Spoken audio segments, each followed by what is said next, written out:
Thank you all. Pardon me while I hydrate. I've been away from my water too long.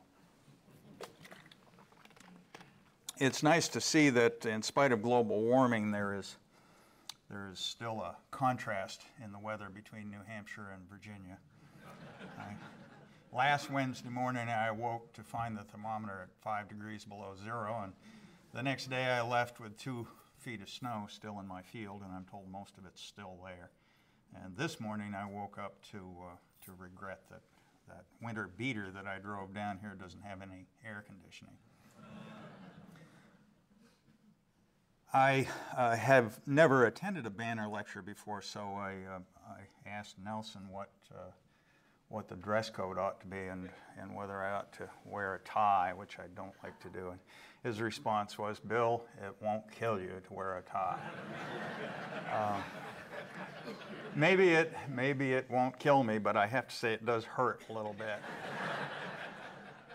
But that discomfort is nothing compared to the difficulty I had in just finding it.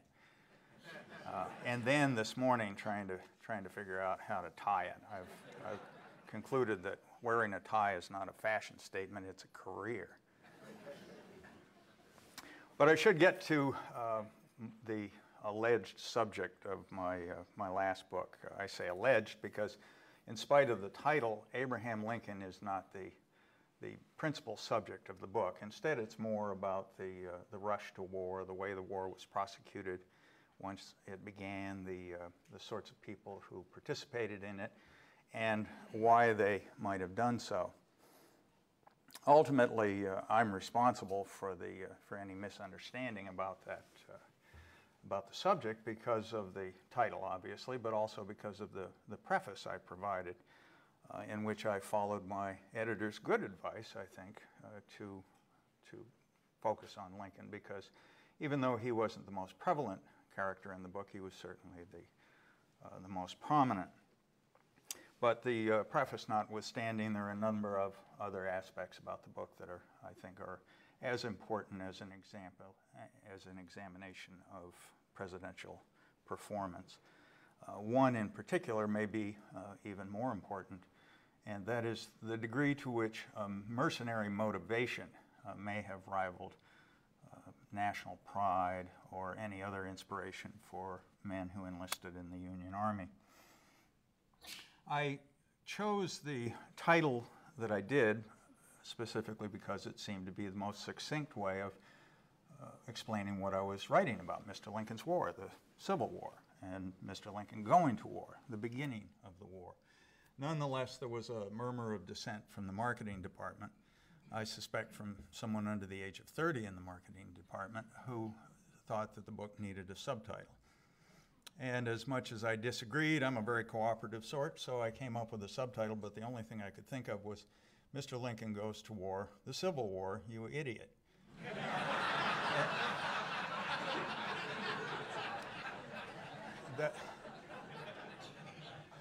That was rejected probably for length.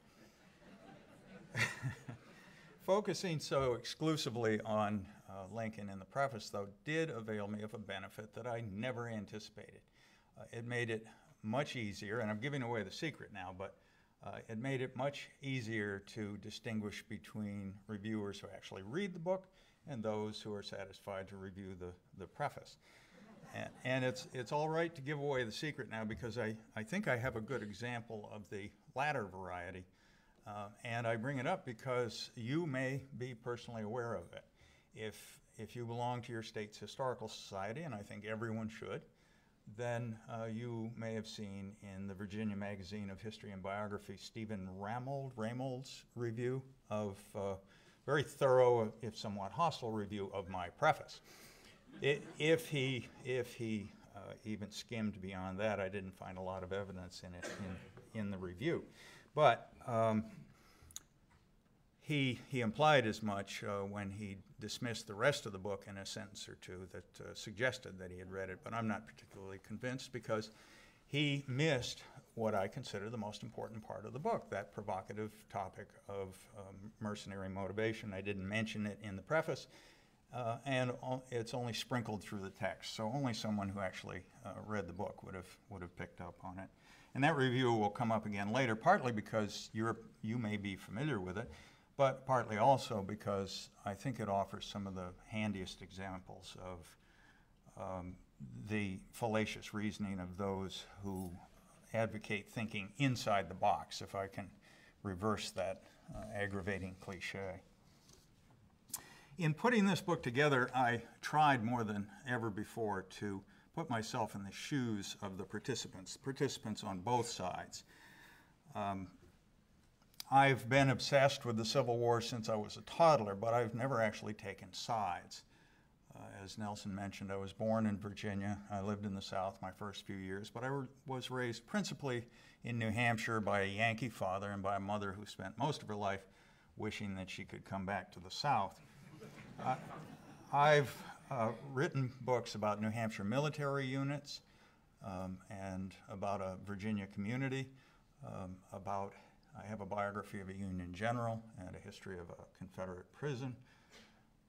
And I jump from topic to topic, treating each, I think, with a certain objectivity.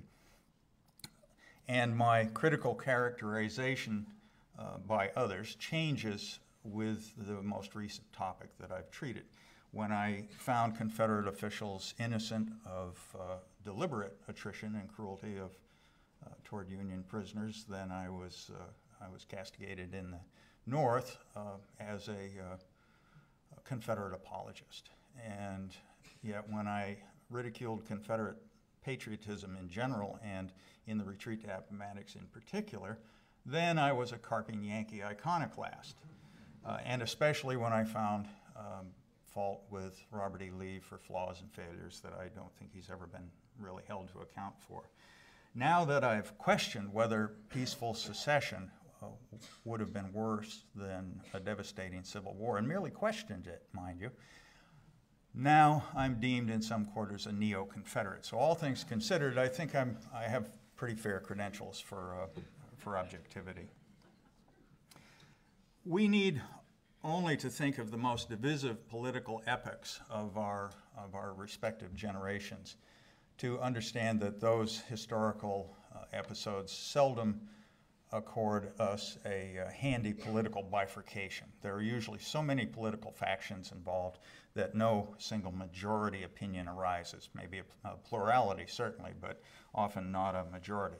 Nevertheless, we tend to look at our most turbulent eras of the past as though they had only two sides. And we tend to give the greater interpretive deference to whichever side happened to come out on top. We also learn our history as though everything in the past worked out for the best, as though there were no other alternatives, real alternatives available to the participants, and as though any other outcome would have been unthinkably horrid.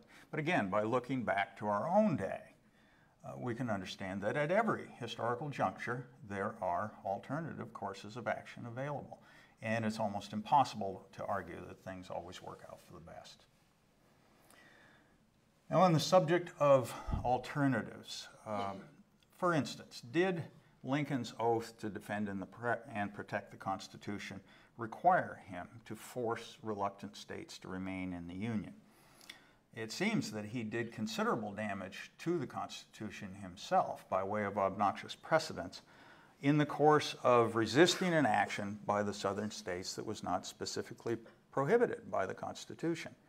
Many people in the North and in the South, including Republicans, thought that the remaining 27 northern and border states could have clung more loyally to a stronger Constitution without the 7 fractious slave states of Dixie.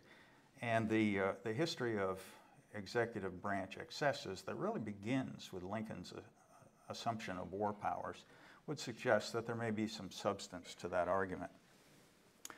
The common complaint today is that Lincoln's only real option would have been to let the South go peacefully.